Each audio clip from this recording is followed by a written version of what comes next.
Today we will be reading and reacting to Am I the Arsehole posts from Reddit. Hello guys and girls, welcome back once again to the channel, and today we're going back to Am I the Arsehole. And I don't know if you've noticed, but I've had a nightmare and I got absolutely wrecked by an iron golem and my hardcore world just ended just like that. So I guess I'm going to have to start that again, and in the meantime I'll be reading some Am I the Arseholes. If you could all do a massive favour for me and smash the like button, hit subscribe, comment down below, that'll be great. And let's get straight into our first scenario. Let's go. Am I the arsehole for telling my fat friend to stop talking about getting into shape? Little background information about myself. I'm in pretty good physical shape. I diet and I meal prep. Pretty much your average gym bro. My friend on the other hand is a medically obese gamer. Every couple of months he'll go on about how he wants to change his life and get into shape, diet and be consistent in the gym. Then he'll ask me for the same advice I give countless times, and he'll complain about his life and why he's fat. Ultimately, he'll ask me to go to the gym with him. He'll go like one time and then flake out and never go again. He'll then randomly start complaining again that I never take him. Then he'll just give up and repeat the process. I literally cannot tell you how many times I've made workout programs for him. Well, now I'm sick of it. I told him this time, stop asking me for help, you never take my advice and always blame your circumstances on your past. He then asked our other friend if he could work out with him as I'm unwilling to help him out. I went on to tell him he has no self-control, no accountability, and he always blames his mess-ups on other people. Then I said, just do it, stop talking about your whole life and get on with it, do it. Am I the arsehole? I guess I'd say this person probably isn't the arsehole, because they've said countless times, they've told their friend, come on, you've got to get on with it, you've got to do this. And he said he's done this over and over again and the friend never takes the advice. So surely he can't be the arse for finally letting out that he doesn't want to help his friend anymore. At least he's being honest with his friend. And the friend needs to kick into gear to get going, to really drive and start wanting to be successful. He's got to do that for himself and he can't rely on his friend over and over again. So I don't think this guy's the arsehole, and maybe he needs to get kicked right back into gear to really try and sort his life out. Let's get into our next query. Am I the arsehole for not letting my aunt and uncle stay in my apartment while I'm out of town? So, my aunt and uncle are visiting my city this weekend. I'll be gone the whole time for a trip that I planned months ago. They asked if I could stay in my apartment whilst I was away. I said no. They're upset and told my parents. They said I'm being rude and not family orientated. The thing is, they've never been nice to me or my parents. They've skipped every birthday, graduation and family event. When they do show up for things, they act as if they're doing us a favour. They also always leave mess. I hate clutter and I know I'd come home to a disaster. They're not broke either. They can easily afford a hotel. It's not even about the money, they just don't like paying for things when they can use someone else's stuff.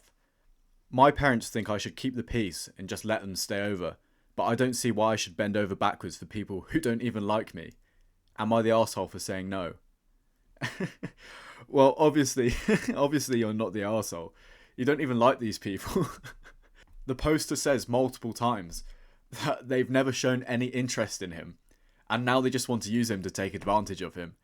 And it's completely fair enough to not have anyone stay in your house if you don't want them there. So, I don't see the problem. I don't think that this guy's an arse.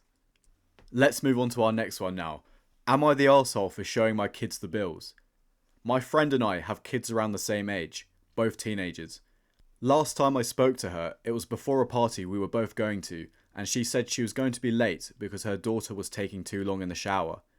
I told her that my kids used to take long showers too, until we started showing them the water bills. Both of them since started taking shorter showers so it wouldn't cost us as much. Personally, I don't see showing them as a bad thing because sometimes they do need to see how much they're costing us as parents. My friend responded that I'm making them anxious. I thought that was a bit of a stretch, as I talk about a lot of things openly, honestly with them. So we started debating about it for a bit until we dropped it. This has been lingering on my mind for a bit, so posting to see here if I'm the arsehole. I don't see this person as an arsehole, and that's because kids love to see themselves as adults. And if their kids are teenagers and in their teenage years, they want to start to know more things about the real world. And I'm sure just showing some bills from time to time just makes them realise how lucky they are to have certain things. And it's good. If they're taking less time in the shower, spending less money, then how could that possibly be a bad thing? So this person is not an arsehole. Let's go on to our next one now. I'm noticing a bit of a trend here. It's mostly family drama. Am I the arsehole for refusing to spend the weekend helping my partner's mum to decorate? My girlfriend and I have had plans for this weekend. We've had them planned out for weeks and we have been waiting for them and looking forward to it. Yesterday, my girlfriend came home and said her mum has asked her to help her decorate and move furniture around at the weekend, and my girlfriend agreed. She said it won't mean we have to cancel our plans to do so. I asked why she agreed without talking to me. I mentioned that I was looking forward to our plans for a long time and didn't want to cancel them. She said it's not a big deal and it shouldn't be a problem, but I just repeated that I'm not cancelling our plans and we can help her mum move her stuff another time. She said I wasn't being fair, but I just said it wasn't fair to agree my time and expect me to cancel plans. I just said again it won't be happening this weekend. She said that she wasn't asking for much and her mum needs help, but I just said it's not time sensitive and we can help another time. Am I the arsehole for not wanting to change my plans? This is a bit of a tricky one. I can see it from both sides really. Because if the mum's saying it's not going to be a long time and the girlfriend agreed, does that mean your girlfriend knows it's going to be a real short amount of time and you're not going to be too heavily involved? But I can see the other side where it's perfectly reasonable to not want to change your plans. Like if you had this plan for weeks and weeks and it's with your girlfriend, surely the girlfriend's mother would know. So it's pretty poor for the girlfriend's mum to be asking this person to help them out then anyway.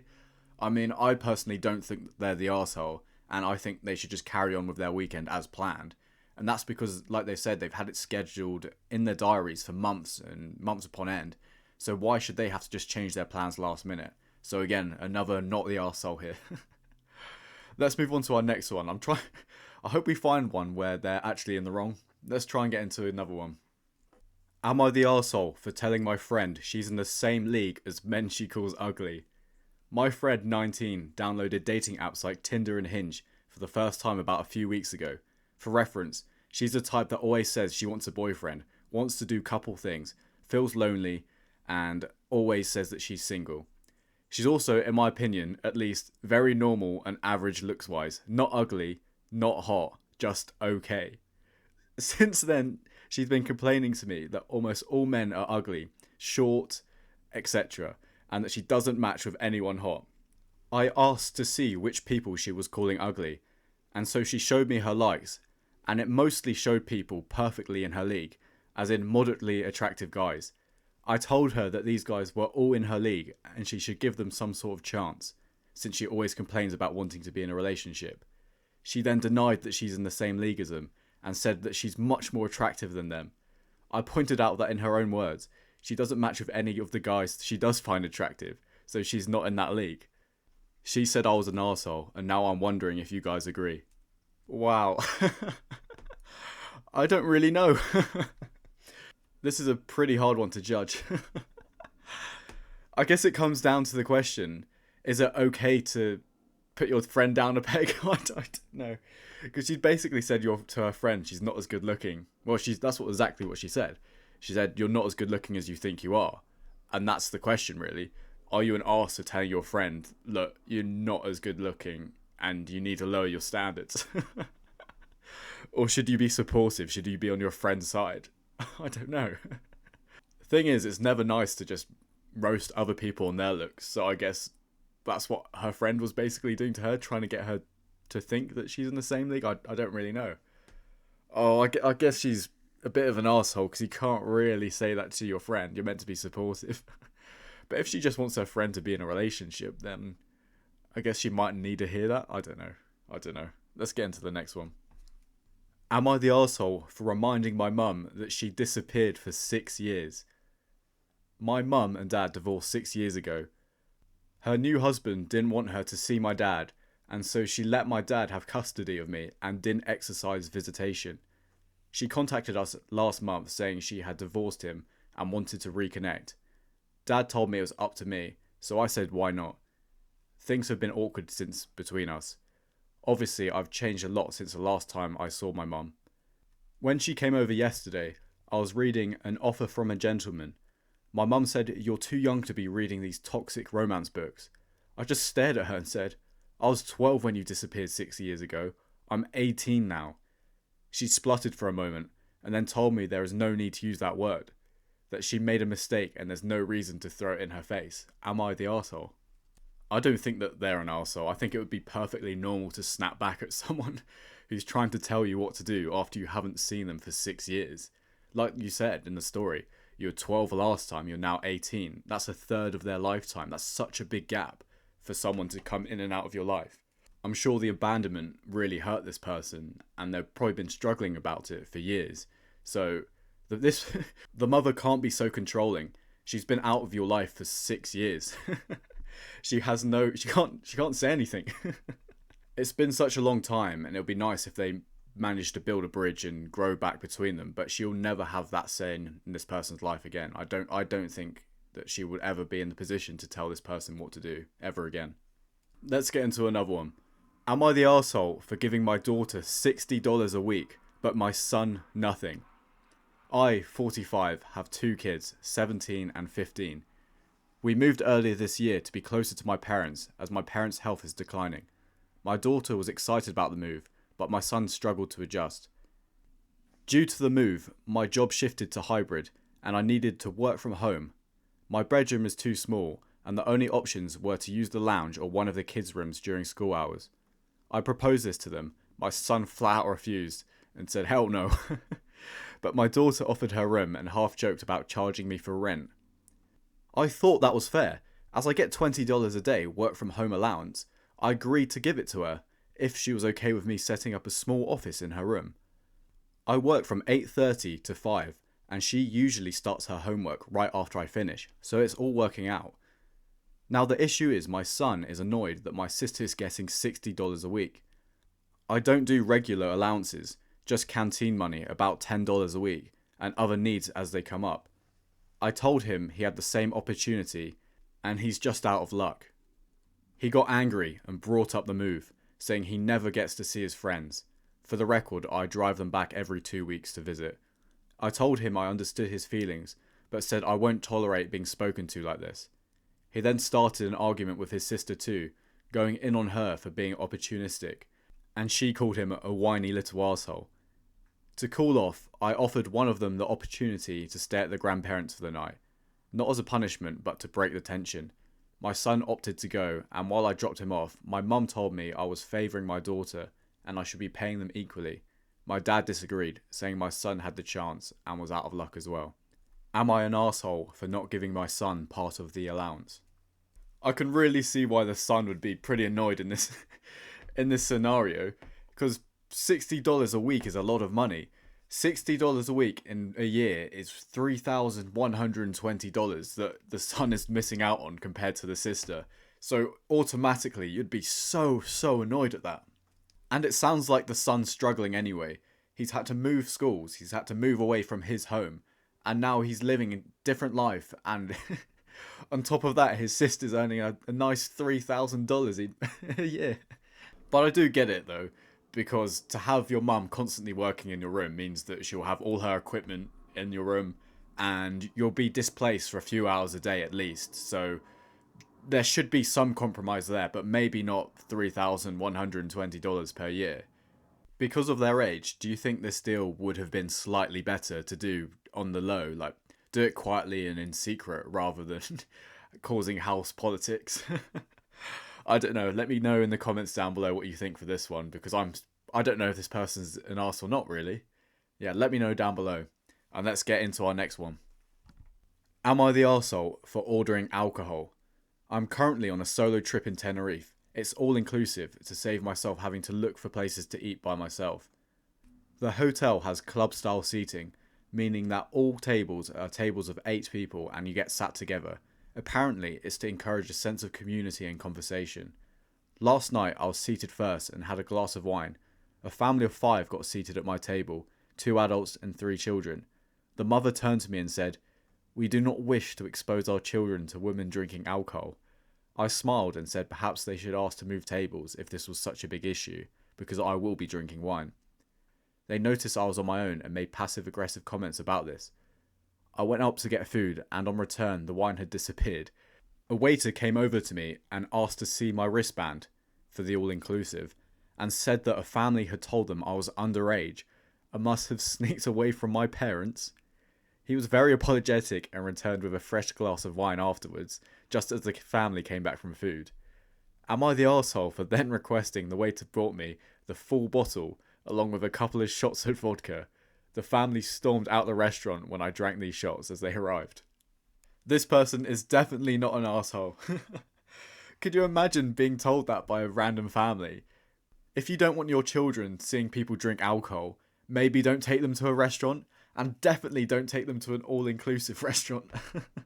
That's just common sense. Everyone's going to be drinking there. That's such a stupid, poor excuse from that family.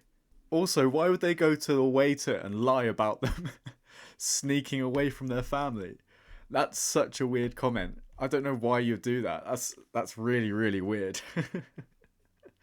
So this person is definitely not an arsehole. Let's get into our next scenario. Would I be the arsehole if I give my daughter an outdated name? I am 32, I'm currently 7 months pregnant, and we were told by the doctor that it's going to be a girl. So me and my husband have been thinking about different names until we decided on a name that we liked. We decided to name her Audrey. And when I told everyone at the baby shower, one of my sisters told me that was an outdated name, and that she would get bullied for having a name like that. After a while of her making comments about the name, we eventually just kicked her out the baby shower, and I blocked her on all social medias when she kept messaging me to change the baby's name. So would I be the arsehole if I named my daughter Audrey? Why is this person even considering that they would be an arse? They can name the child whatever they want, really, within reason, and Audrey's a nice name, so I don't see why that's such a big problem to their so-called friend. That's pretty embarrassing to be kicked out of a baby shower party, though. That is quite funny. If you think a name that someone else wants to choose for their child is outdated, I think you should probably just keep that one to yourself, and I don't think that this person is an arsehole for wanting to name their child a traditional or an older name. Am I the arsehole for letting my children order full meals instead of kids' meals? We went to a restaurant for my mother-in-law's birthday. When orders were being taken, my sister-in-law announced that all kids should be having kids' meal tenders, fries with juice. My 9-year-old and 4-year-old eat adult meals. 2 chicken tenders and a handful of fries will not fill them up. So when the waiter got to me, I told him my kids will have an adult meal since I'm the one paying for them. So they ordered their meals and my sister-in-law was so mad. She said that I embarrassed her and made her kids question her because she told them they were going to have the same thing as all the other kids. So am I the arsehole? Nah, I don't think that this person's an arsehole. Because like they said, if they're paying for their kids' meals anyway, why should the sister-in-law be dictating their meals? And what if the kids don't... what if they don't even like chicken tenders, for example? She's just telling them what they should be having. It's not fair for her to dictate what they do eat. One thing I do question though is, I think 2 tenders, chips and a drink probably would be enough for a 4-year-old, but again, it's not this person's choice. And if their kids want something different, then they should be allowed to order whatever they want. I think we'll wrap this video up with one more scenario. Am I the arsehole for refusing to drive if my wife is in the car? For years, after we got married, I could never figure out why I would be so angry and moody any time my wife and I went anywhere. Then it finally clicked. I was only in a bad mood if I drove with my wife. My wife is the worst backseat driver I have ever seen. Doesn't matter how I drive, she still finds things to complain about. Why did you go this way? You're driving too fast. You're driving too slow. You could have made a right turn there. Can you brake any harder? There were 17 great parking spots and you had to choose the bad one. You turned on your blinker too late. You turned on your blinker too early. Why are you accelerating so fast? So for the past couple of years, I have refused to drive. I now make her do all the driving, and lo and behold, I am no longer a grumpy person. She has now gotten upset that she is always driving and told me I need to at least split 50-50 with her. I told her if she could keep her opinions to herself, then I would drive, so she agreed. Last weekend, when I started driving, it didn't even last 3 minutes without her complaining. I pulled over and told her I'm done. Either she takes over driving or we're going home. She eventually took to the wheel. So, am I the arsehole for refusing to drive if she's present? No, definitely not. Definitely not the arse. because he came up with a solution as well. He said, look, I'll drive if you don't say anything. And 3 minutes later, she started again. So he tried something and it didn't work. And when he doesn't drive, he's saying he's a better person for it. So I think he's right. The best outcome is if he doesn't drive and just lets the wife drive. So I don't think this person is an asshole. Okay guys, I think I'm going to end the video right there. If you're still with me, thank you so much. Please hit the like button, hit subscribe, comment down below, and I hope to catch you all on the next one, and I'll see you later.